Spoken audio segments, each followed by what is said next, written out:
So hello, my name's Rob, this is Cattle Rabbit Scale Model Studios, and in this video I'm going to be playing around with this absolutely massive box of terrain that I've built up over the years, and I'm going to give you some ideas for those that maybe need a little bit of help with how to build a bit more of an atmospheric or cohesive battlefield, if you will. There are so many bits of terrain out there within the hobby. Most of it's really compatible. I'm going to be focused on doing Necromunda stuff because that's what I've got the majority of. I have got a little helper in this video with a set of extra little pair of hands that did insist on helping me with this one. I love scenery. It's the doll's house for nerds, the building blocks of, you know, all the skirmishes and stuff like that. And I'm just going to give you some ideas on maybe how to arrange it and how to make maybe like a bit more of an interesting battlefield. Now, you don't need a lot to do a battlefield. You could do this with cardboard boxes, you could do this with any flat surface. However, there is so much terrain available, especially from Games Workshop themselves, from things like these pieces here, which are like Promethean tanks type things from Warhammer 40k, to 3D printed things that tend to be relatively inexpensive. You can get lots of little bits to help dress boards up to just add atmosphere, all the way down to vehicles. You know, why not create a little hangar, a little cargo area? Why not put your knight on the table and, you know, all of a sudden you're fighting around a big knight hangar. There's so many ways to add themes and flavour to your battlefields. It really is just a big sandbox adventure, if you will. To me, this is always the funnest part of the hobby. You can make things like this. This is a bespoke tile that I've made for my Necromunda Underhive, and I will link it just up in the corner here if you're interested in how I made this. It's a bit of an older video, so the footage isn't as great, but yeah, I think you can kind of see how I've done it. But I'm not going to use things like this in this video, and I'm certainly not going to focus on verticality. I am going to keep things quite low down to the ground. Now, I've got two Zone Mortalis tiles here. I love the Zone Mortalis stuff. I think they're really versatile, and there are a lot of ways you can use them. Now, I'm going to dress this board in the background. And what I'm going to talk about here is how to kind of sometimes keep things flowing. So what you can kind of see here, how I'm arranging it, I've kind of added some containers and boxes. It very much looks like a bit of a storage area, if you will, a cargo, a hangar, you know. Obviously, I'm doing this on quite a small scale as I don't have space to kind of lay it all out. But as you can see here, for every exit, there is an entrance, and every entrance has an exit.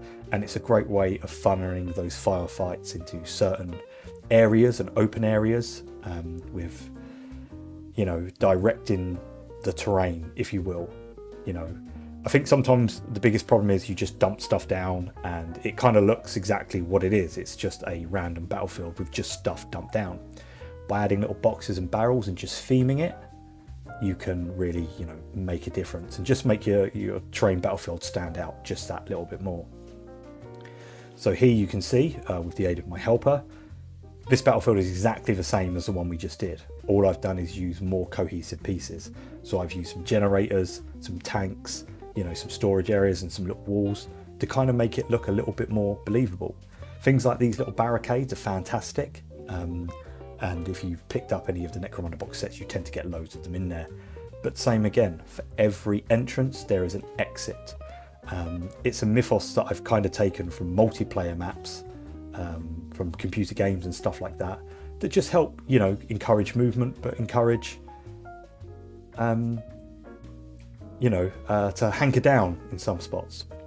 So here I've done exactly the same thing. I've dressed this board up and I've set this camera here. Here you can see, you know, I've got some vending machines, an old arcade machine. You've got the sofa, you know, there's a door point, and it very much looks like a bit of a dumping ground for brick and brack. Maybe they cleared out a hab unit or something along those lines. However, with the aid of transitions, all of a sudden we're in a lab. What dirty experiments are going on here? You know, I've laid out everything exactly the same. So there's, you know, a barricade where there would be a barricade. you know, but I've dressed it with body bags. Once again, I'll link these up in the box below. above in the corner, so you can see how I made these body bags. There's also some blood banks and some custom made scenery, which is a lot of fun, and I would always encourage people to make little bespoke pieces and encourage you to make your own scenery, just to add those narrative flavours, which really help elevate a game to the next level in my eyes. Another cool thing you can do, here you can see I've made this little building. This isn't a kit. What I actually did was I got two riser, I think it was riser rust, riser ruins. I cut two ends straight, turned the pieces the other way, stuck them together, put a bit of plastic on the top, made a building. What a great little compound for your Palatine enforcers, or maybe your Space Marines to defend, or Genestealer cults to take over. There's a multitude of ways you can use these pieces. Here I've done exactly the same thing. This was with some leftover bits from the Warhammer 40,000 starter set.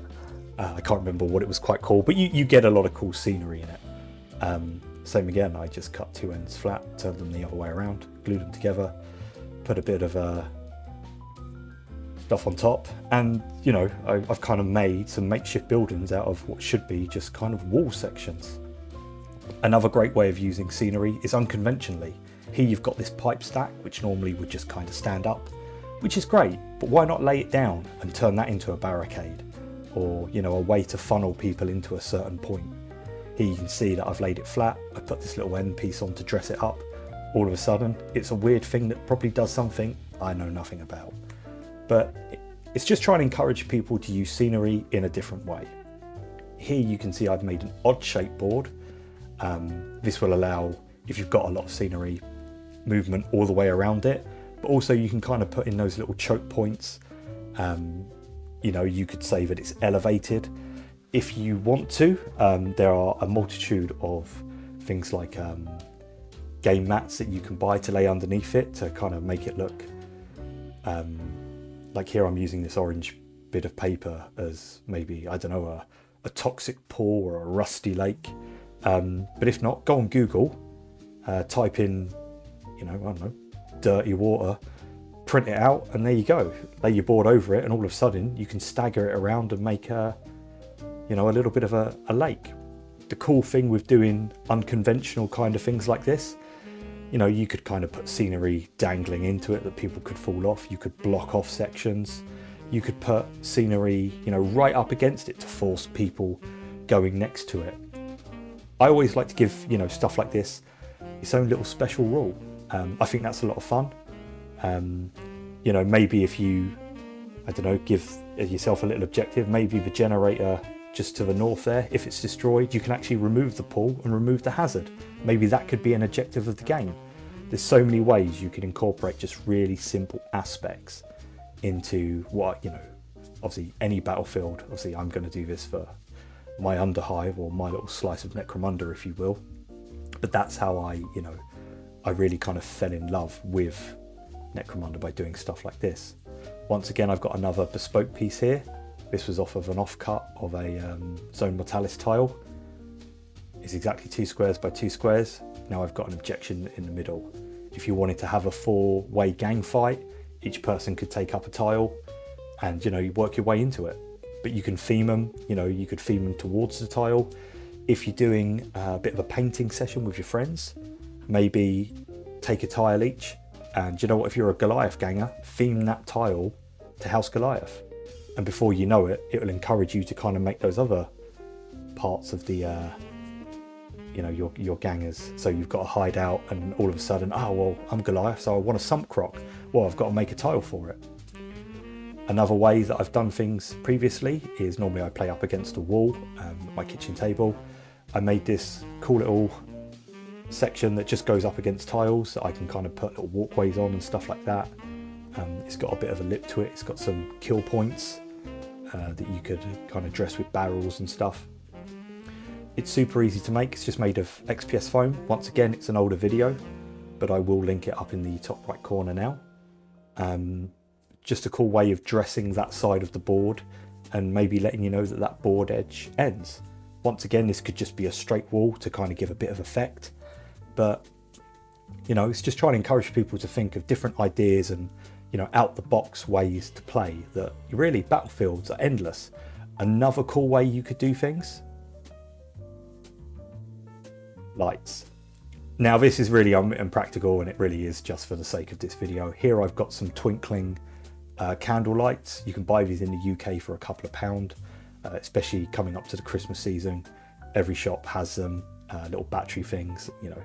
But here we can just see that I've added some flickering lights to kind of mimic those dirty, grimy parts of the underhive, if you will. I love doing stuff like this. I probably wouldn't recommend doing this. I'll probably leave a light on, maybe some LEDs. There are a lot better ways of doing it, but I did just want to show you that, you know, all of a sudden this dirty, dank cargo bay is a great way of kind of lighting up those battlefields and adding that atmosphere, if that's what you're going for. But that's it from me and my helper in this one. I do have a little bit of an announcement now, so I'm not going to say goodbye just yet. I've always said that I kind of wouldn't do anything like this, but I have just recently got a Patreon. There are no rewards. There will never be any rewards. I don't believe in charging for knowledge. I do believe it should always be free. However, these videos are quite time consuming and can be quite expensive to make when I have to buy certain things. So if maybe you liked a video or learned something new and just wanted to say thank you, do consider just tipping my jar. It is really appreciated and does help me out a lot. Another thing, there's a link in the bottom now. I have become an affiliate for Joy Toy. Unfortunately, there isn't a discount, but it just means that if you buy through me, I do get a little kickback of the sale. So that's all from me in this one. Thanks again. I hope you came up with some ideas. God bless, take care, and I'll see you all next time.